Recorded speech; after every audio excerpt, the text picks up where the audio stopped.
Headlines presented by SK Mandal Group of Institutions, Patel Nagar, Patna 800023। Nalanda और सासाराम में सांप्रदायिक हिंसा पर सीएम नीतीश कुमार की दिखी सख्ती। कहा, हिंसा के लिए जिम्मेदार किसी को भी नहीं छोड़ेंगे, दोषियों के खिलाफ होगी सख्त कार्रवाई। गड़बड़ लोग पकड़ा जाएगा तब फिर कैसे क्या होगा पता नहीं चलेगा जी। तो आप जानते ही हैं कि क्या गलत सब चीज प्रचार करता है, तो चिंता मत कर। विपक्षी एकता को लेकर कांग्रेस की ओर से बड़ी पहल। कांग्रेस अध्यक्ष मल्लिकार्जुन खड़गे ने सीएम नीतीश कुमार से की बात। सीएम नीतीश ने भी देश यात्रा पर निकलने के दिए संकेत। निकलिएगा सर, पहले कहा जा रहा था। अभी उसके बारे में जब करेंगे तब आपको पता चलेगा। अभी न्यूज 18 बिहार झारखंड से एक्सक्लूसिव बातचीत में भोजपुरी सुपरस्टार पवन सिंह ने कहा, पार्टी अगर कहे तो आरा से चुनाव लड़ने को हूं तैयार। पूरा इंटरव्यू देखिए रात 8 बजे। हाँ बिल्कुल तैयार बनी, जरूर लड़ल जाई, आदेश खाली मिले। वाराणसी पुलिस की गिरफ्त में आकांक्षा का बॉयफ्रेंड समर सिंह। गाजियाबाद से पुलिस ने समर सिंह को दबोचा। आकांक्षा की मौत के बाद से चल रहा था फरार।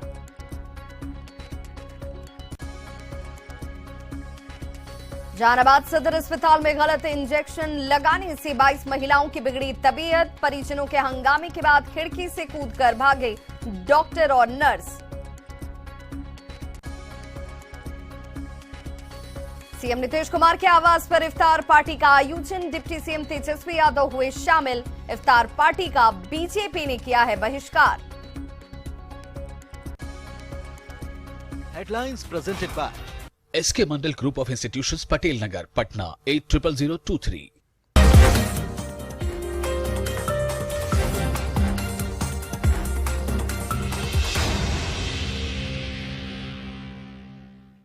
नमस्कार, आप देख रहे हैं अपना बिहार। मैं हूं आपके साथ विभा उपाध्याय। भोजपुरी एक्ट्रेस आकांक्षा दुबे मौत मामले में मुख्य आरोपी सिंगर समर सिंह को यूपी पुलिस ने हिरासत में ले लिया है। समर सिंह को गाजियाबाद के नंदग्राम थाना क्षेत्र से पुलिस ने पकड़ा। वहीं मृतक अभिनेत्री आकांक्षा दुबे की मां ने ब्रेकअप पार्टी में गए दोस्तों से भी पूछताछ की अब मांग की है। इस बीच अभिनेत्री मौत मामले में नया मोड़ भी सामने आया। क्या है ये पूरा मामला, देखिए इस रिपोर्ट के जरिए।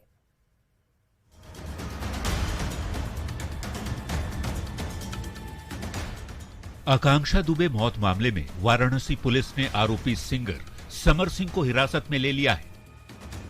गाजियाबाद के राजनगर से समर सिंह पकड़ाया है। आपको बता दें कि आरोपी सिंगर समर सिंह आकांक्षा की मौत के बाद से पिछले 11 दिनों से फरार था। मामले में समर के भाई संजय सिंह पर भी केस किया गया है। आकांक्षा के परिवार वालों ने समर सिंह पर हत्या के लिए उकसाने का आरोप लगाया है। वाराणसी पुलिस समर सिंह को ट्रांजिट रिमांड पर लेकर पूछताछ करेगी। हालांकि आकांक्षा दुबे की पोस्टमार्टम रिपोर्ट आने के बाद से हड़कंप मच गया था। पेट से संदिग्ध भूरे रंग का लिक्विड पदार्थ मिला था। आकांक्षा की ब्रीथिंग में शराब नहीं मिली थी। आकांक्षा की कलाई पर चोट के निशान पाए गए थे। भोजपुरी अभिनेत्री आकांक्षा दुबे की मौत मामले में नया मोड़ भी सामने आया है। बताया जाता है कि आकांक्षा ने मौत से पहले अपने दोस्तों के साथ ब्रेकअप पार्टी की थी। आकांक्षा के वकील ने ये बड़ा खुलासा किया है। आत्महत्या से एक दिन पहले वो 3 दोस्तों के साथ पब में थी। पार्टी का बिल करीब 11,000 रुपये उसने भरा, लेकिन पार्टी में उसने कुछ खाया नहीं था। जबकि पोस्टमार्टम रिपोर्ट में आकांक्षा के पेट में 20 ml का भूरा पदार्थ दिख रहा है। मैंने कुछ प्रश्न उनसे पूछे प्रशासन से कि आपने कहा कि ब्रेकअप पार्टी में वो गई थी और उस ब्रेकअप पार्टी में कई लोग थे, लेकिन सच्चाई ये है कि उस ब्रेकअप पार्टी में सिर्फ 3 लोग थे, अरुण पांडे और श्रद्धा पांडे और आकांक्षा। अभिनेत्री आकांक्षा दुबे की मां मधु दुबे ने ब्रेकअप पार्टी में गए दोनों दोस्त अरुण पांडे और श्रद्धा पांडे से भी पूछताछ की मांग की है।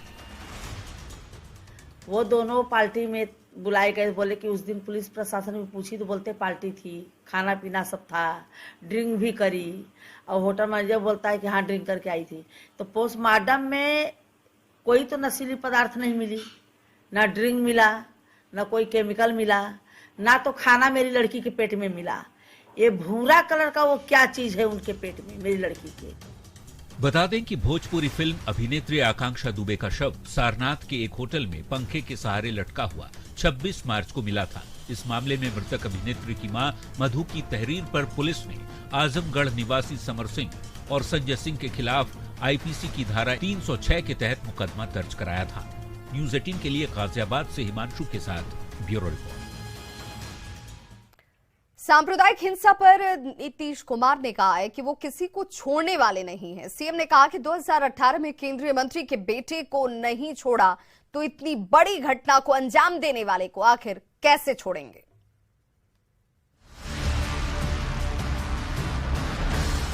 तो जो गड़बड़ जो दिखाई पड़ा वो सब तो पकड़ ही रहे हैं, लेकिन सचमुच सही रूप में जानेंगे कि कौन इस तरह से हो गया। वो केंद्र में मंत्री रहे हैं और उनका बेटा वहां पर कर दिया था, गिरफ्तारी नहीं हुआ। हम कभी छोड़ते हैं किसी। सासाराम और नालंदा में हुई हिंसा पर बिहार के मुख्यमंत्री नीतीश कुमार ने बहुत बड़ा बयान दिया। नीतीश ने कहा कि सभी चीजों की जांच हो रही है और किसी को छोड़ने वाले वो नहीं हैं। ये कहीं कुछ होना नहीं है, ये तो पता चल जाएगा। सब कुछ लोग अंदरूनी तौर पर हमारे सारे पुलिस और अधिकारी इस काम में लगे हुए देख लेंगे कि एक्चुअली कौन ये कर दिया। तो जो गड़बड़ जो दिखाई पड़ा वो सब तो पकड़ ही रहे हैं, लेकिन सचमुच सही रूप में जानेंगे कि कौन इस तरह से हो गया।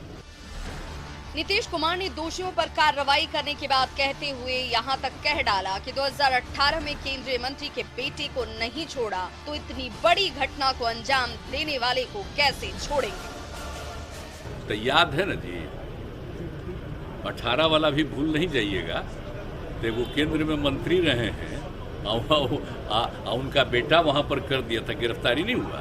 हम कभी छोड़ते हैं किसी चीज को। ये आप जानते हैं, शुरू से ही हम लोग एक एक चीज का तो रखते हैं। एक तरफ नीतीश कुमार इशारों ही इशारों में बीजेपी और संघ की तरफ हिंसा की साजिश का आरोप लगा रहे थे, तो दूसरी तरफ केंद्रीय खाद्य एवं प्रसंस्करण मंत्री पशुपति कुमार पारस ने अमित शाह के कार्यक्रम को स्थगित कराने के लिए सासाराम में दंगा कराने का आरोप लगा दिया। तो अब मास में एक मैसेज गया कि गृह मंत्री जी काफी पॉपुलर हैं, देश के प्रधानमंत्री नरेंद्र मोदी जी काफी पॉपुलर हैं और उनके प्रोग्राम में काफी भीड़ है, इसलिए उस भीड़ को तितर बितर करने के लिए प्रोग्राम कैंसिल हो, इसीलिए इस ढंग का षड्यंत्र रचा गया और बिहार सरकार मूक दर्शक बन के बैठी रही। ये बिहार सरकार की गलती है। सांप्रदायिक हिंसा के बाद सासाराम और नालंदा के बिहार शरीफ में स्थिति सामान्य है। सासाराम में इंटरनेट भले ही बंद हो, दुकानें खुल गई हैं, जबकि नालंदा के बिहार शरीफ में आज फिर से शांति मार्च निकाला गया। यानी सांप्रदायिक हिंसा थम गई है, लेकिन सियासी बयानबाजी तेज हो गई है। न्यूज 18 के लिए पटना से रजनीश कुमार और विनीता मिश्रा के साथ ब्यूरो रिपोर्ट। नालंदा के बिहार शरीफ में आज फिर से शांति मार्च निकाला गया। 31 मार्च को रामनवमी जुलूस पर पथराव के बाद यहां अचानक से हिंसा भड़क उठी थी और शांति बहाली के लिए यहां पर एक बार फिर से सद्भावना मार्च निकाला जा रहा है, जिसकी तस्वीर आप इस वक्त टीवी स्क्रीन पर देख रहे हैं। अमन चैन और शांति बहाली की कोशिश लगातार होती हुई। भाई बंधु, हम सब अपना, हम सब आपसी एकता और भाईचारा। और भोजपुरी फिल्म इंडस्ट्री के पावर स्टार पवन सिंह लाखों लोगों के दिलों पर राज करते हैं। उनके चाहने वाले उनके गानों और एक्शन के दीवाने हैं। अब यही पावर स्टार पॉलिटिक्स में भी पावर दिखाने के लिए तैयार हैं। भोजपुरी फिल्मों के सुपरस्टार और सिंगर पवन सिंह ने आज न्यूज 18 के साथ खुलकर बात की। पहले से ही बीजेपी से जुड़े पवन सिंह ने कहा कि पार्टी कहेगी तो वो आरा से चुनाव लड़ने को तैयार हैं। पवन सिंह ने और क्या कुछ कहा है, देखिए इस रिपोर्ट के जरिए। जब लिपस्टिक अहिले लाया डिस्ट्रिक्ट जिला टॉप लागेलू कमरिया करेला पालप लॉलीपॉप लागेलू कमरिया। भोजपुरी फिल्मों में जलवा दिखा चुके भोजपुरी के पावर स्टार पॉलिटिक्स में पावर दिखाने को तैयार हैं।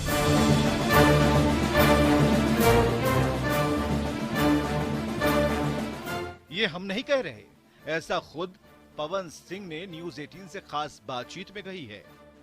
अगर आदेश आई कि आरा से चुनाव लड़ ली तब पवन जी तैयार बनी?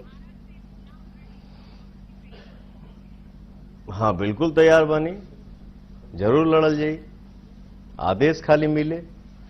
मैंने तैयारी रहुआ तरफ से पूरा बाटे? हाँ एकदम पूरा तैयारी बा। दरअसल गुरुवार को केंद्रीय मंत्री नितिन गडकरी और बिहार बीजेपी के प्रभारी विनोद तावड़े के साथ पवन सिंह की मुलाकात की तस्वीरें सामने आई थी। इसके बाद पवन सिंह के 2024 में बीजेपी से चुनाव लड़ने की कयासबाजी तेज हो गई। न्यूज 18 पर खास बातचीत के दौरान पवन सिंह ने पीएम मोदी को अपना भगवान बताया। हमारे देश के राजा नरेंद्र मोदी जी इंसान के रूप में हमारे लिए भगवान हैं।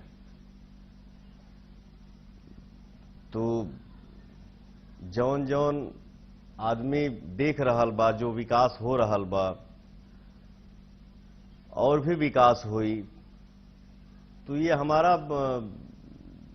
मेरा सौभाग्य है कि हम इस पार्टी के एक छोटा सा कार्यकर्ता हैं और हम लोग हमारे साथ मतलब सब लोग के लिए ये सौभाग्य है कि हमारे देश के राजा और हमारे देश के प्रधानमंत्री आदरणीय श्री नरेंद्र मोदी जी हैं। पवन सिंह ने बेबाक तरीके से हर एक सवाल का जवाब दिया। खुद सुनिए मनीष कश्यप पर पवन सिंह ने क्या कहा। आपने भी कहा कि मनीष कश्यप अगर गलत नहीं है तो फिर उनके साथ भी अन्याय नहीं होना चाहिए। आपका स्टैंड मनीष कश्यप को लेकर क्या है? क्योंकि जो तमाम लोग हैं ये जानना चाहते हैं कि पवन सिंह क्या सोचते हैं मनीष को लेकर। मैं सिर्फ इतना ही देखिए, हम बहुत ज्यादा भी ना बोलीला, बड़ी कम बोलीला हम बस इतना बोलब कि अगर किसी इंसान के अंदर या किसी के इंसानियत में अगर कोई गलती नहीं है तो अच्छी बात है। अगर जानबूझ के अगर कोई गलती करे तो ये थोड़ा सोचने वाली बात है। अगर किसी में कोई गलती नहीं है तो फिर कोई बात नहीं है, हमेशा अगला खुश रहे, मस्त रहे, हमेशा व्यस्त रहे। बट अगर थोड़ी सी गलती है तो गलती का सुधार भी करना चाहिए और एक सॉरी बोल देने से कोई छोटा नहीं होता है। गलती नहीं है तो कोई बात नहीं। पवन सिंह ने भोजपुरी फिल्म अभिनेत्री आकांक्षा दुबे की मौत पर दुख जताते हुए कहा कि जो भी दोषी हो उसे सजा मिलनी चाहिए। और जब तक कोई बात के हम अपने कान से ना सुनी, डायरेक्ट अपने आंखों से डायरेक्ट ना देखें, तो उस पर हम टिप्पणी नहीं कर सकते हैं। अंदर की बात क्या है, हाँ ये जांच का विषय है। तो प्रशासन से हमारा गुहार है कि इसको बढ़िया से जांच किया जाए और सच को पता लगाया जाए। अगर कोई दोषी है तो उसको सजा जरूर मिलनी चाहिए। पवन सिंह और खेसारी लाल यादव के बीच का विवाद अक्सर मीडिया की सुर्खियां बनता है। पवन सिंह ने इस मुद्दे पर भी खुलकर बातचीत की। पवन सिंह ने कहा कि वो मेरा छोटा भाई है और हमारे बीच कोई विवाद नहीं है। बिल्कुल मेरा छोटा भाई है, हमेशा मस्त रहे। अच्छा मान ली कि हमनी के बचपन से सुन ले बन जाए, देखले बन जाए, केहू कम बोलेला केहू ज्यादा बोलेला, तो उसे कोनो दिक्कत नहीं है। मेरा छोटा भाई है, हमेशा मस्त रहे, हमेशा छाए रहे और हमेशा गरजते रहे। पवन सिंह आज की तारीख में भोजपुरी फिल्मों के सबसे बड़े चेहरे हैं। पवन से जुड़ी हर खबर बिहार में हलचल मचा देती है। सवाल है कि फिल्मों में हलचल मचाने वाले पवन सिंह पॉलिटिक्स में पावर दिखा पाएंगे। Bureau report, news 18। 2024 में विपक्षी एकता को लेकर कांग्रेस अध्यक्ष मल्लिकार्जुन खड़गे ने बिहार के मुख्यमंत्री नीतीश कुमार सहित तमाम विपक्ष के नेताओं से बातचीत की। सीएम नीतीश ने भी देश यात्रा पर निकलने का संकेत दिया।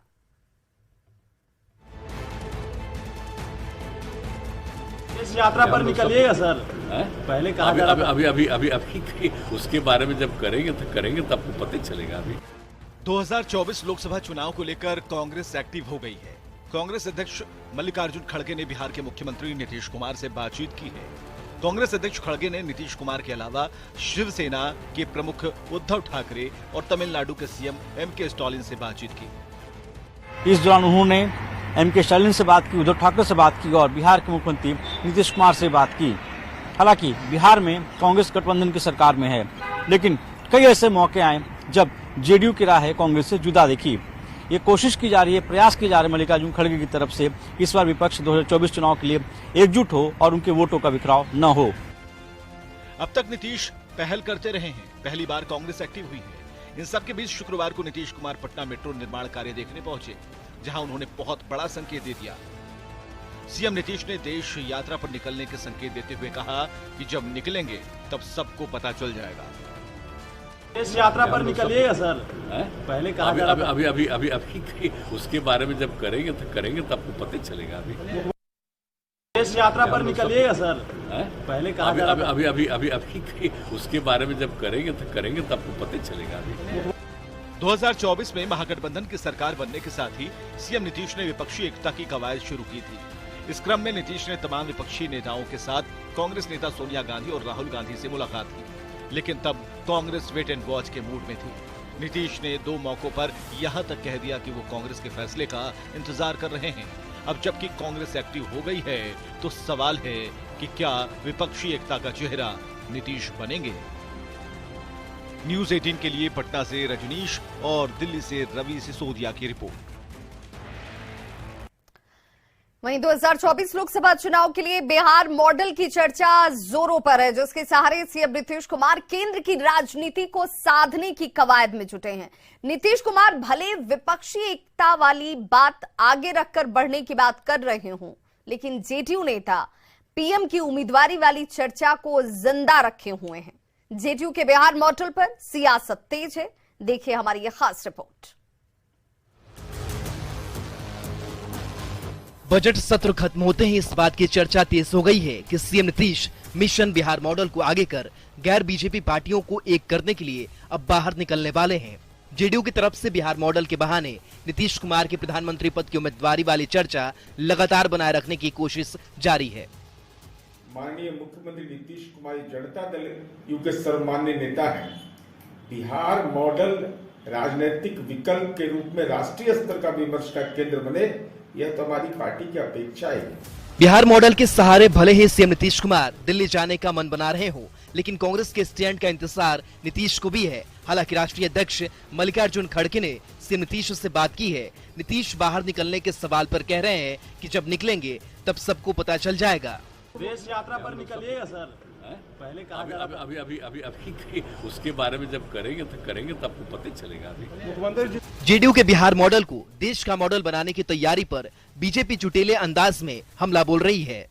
विपक्षी एकता बिहार में और देश में एक ऐसा ख्वाब है जिसको जमीन पर कभी उतारा नहीं जा सकता। नीतीश कुमार जी के नेतृत्व में कोई ताकत नहीं है। 2014 में जिस दल को जनता ने 2 सीटों पर समेट दिया, वो किस मुंह से विपक्षी एकता की बात कर रहा है और किस मुंह से गठबंधन को आगे बढ़ाने की बात कर रहा है। हमारे बिना नीतीश जी का अस्तित्व 0 बटा सन्नाटा है। लोकसभा चुनाव में 1 साल से भी कम का वक्त बचा हुआ है। ऐसे में नीतीश कुमार को लेकर जेडीयू की बिहार मॉडल की मुहिम कितनी सफल होगी, वो बहुत कुछ कांग्रेस के आगे के रुख पर भी निर्भर करता है। हालांकि कांग्रेस के राष्ट्रीय अध्यक्ष मल्लिकार्जुन खड़गे से जरूर नीतीश के लिए अच्छे संकेत मिले हैं। पटना से न्यूज़ 18 के लिए आनंद अमृतराज की रिपोर्ट। बिहार का स्वास्थ्य महकमा मरीज की जान को लेकर कितना संवेदनशील है, इसकी एक हैरान कर देने वाली बानगी सामने आई। जहानाबाद सदर अस्पताल की ये तस्वीर देख लीजिए। प्रसव के लिए आई एक साथ 22 महिलाओं को गलत इंजेक्शन दे दिया गया, जिसके बाद सबकी हालत बिगड़ जाती है। वहां खूब हो हंगामा शुरू हुआ। स्थिति ऐसी हुई कि डॉक्टर और नर्स अस्पताल की खिड़की से कूदकर भाग निकले। घोर लापरवाही के इस मामले में जैसे ही महिलाओं को गलत इंजेक्शन लगाया गया, उसके कुछ देर बाद ही सभी मरीजों को बेचैनी और घबराहट होनी शुरू हो गई। इसके बावजूद देखिए, वहां ना तो डॉक्टर आए और ना ही किसी नर्स ने गंभीर लापरवाही को लेकर संज्ञान लेने की कोशिश की। 2 तस्वीर इस वक्त आपके टीवी स्क्रीन पर है और स्वास्थ्य मंत्री जो कि प्रभार इस स्वास्थ्य विभाग का देख रहे हैं, तेजस्वी यादव, उन्हें इन तस्वीरों को जरूर देखना चाहिए। और बात सिर्फ तस्वीर की नहीं है, लोगों की जान से खिलवाड़ कैसे किया जा रहा है। ये उस अस्पताल की तस्वीर है जहां पर मरीजों को जिंदगी दी जाती है, जिन डॉक्टरों के हाथ में सिर्फ इन महिलाओं की जिंदगी नहीं थी, आने वाले बच्चे की जिंदगी भी थी। उन्हें गलत इंजेक्शन लगा दिया गया और उसके बाद हद तो तब हो जाती है जब स्थिति को बिगड़ता हुआ देखकर ये सभी डॉक्टर और नर्स इस अस्पताल को छोड़कर खिड़की से कूदते हुए दिख रहे हैं, भागते हुए दिख रहे हैं। इस गंभीर लापरवाही पर इन्हें संज्ञान लेना चाहिए था, लेकिन बीती रात गलत इंजेक्शन लगाने के बाद सुबह भी वही इंजेक्शन मरीजों को दिया जाने लगा, जिसके बाद फिर से सबकी हालत बिगड़ने लगी और फिर हंगामा होता है, जिसके बाद डीएम के निर्देश पर एसडीओ सदर अस्पताल पहुंचे और पूरी स्थिति का जायजा लिया गया। 11 बजे के आसपास इंजेक्शन पड़ा है, ठीक है, और वो इंजेक्शन सिर्फ मेरा एक ही मरीज को नहीं, 22 मरीज को पड़ा है वो इंजेक्शन। 1 घंटे के बाद से सबको ये रिएक्शन हुआ कि हाथ पैर कांपने लगा, मन भारी हो गया, माथा दर्द हो गया, 2 कंबल उड़ाने के बाद भी ठंड नहीं जा रहा था। यहाँ पे कोई स्टाफ अब इमरजेंसी में डॉक्टर नहीं था, सिर्फ नर्स जो थी यहाँ थी, एक डॉक्टर जो भी थी वो भी इमरजेंसी में ऑपरेशन कर रही थी, ठीक है। कम से कम 15-20 मिनट के बाद हम लोग जब इधर जब चिल्लाम चिल्ली करने लगे तब आगे जाके एक डॉक्टर आए, देखें और सबको डेक्सोना वगैरह का इंजेक्शन दिया गया। एक जो है रात में कुछ प्रसूति को सुइया दिया गया तो बताया जा रहा है, जो रिएक्शन कर गया न्यू बैच के है, तो फिर सुबह में भी दे दिया गया था। तो सिविल सर्जन मैडम को बोला गया कि उसको भंडार से हटा देने के जो दूसरा दवा का प्रयोग करें। किस तरह का वो सुई था सर, किस चीज़ में यूज होता था? प्रसूति महिला को देने के लिए एंटीबायोटिक है, इसको हटाने के लिए बोल दिया गया। तो आज शाम 8 बजे हमारे साथ जुड़ेंगे भोजपुरी के सुपरस्टार पवन सिंह। पवन सिंह से राजनीति, भोजपुरी इंडस्ट्री और भोजपुरी गानों पर हम करेंगे बात, तो देखना मत भूलिएगा पवन सिंह के साथ ये सुपर एक्सक्लूसिव इंटरव्यू। तो खबरों का सिलसिला लगातार जारी है, आप बने रहिए न्यूज़ 18 बिहार झारखंड के साथ, यहां खबरों का सिलसिला कभी नहीं थमता।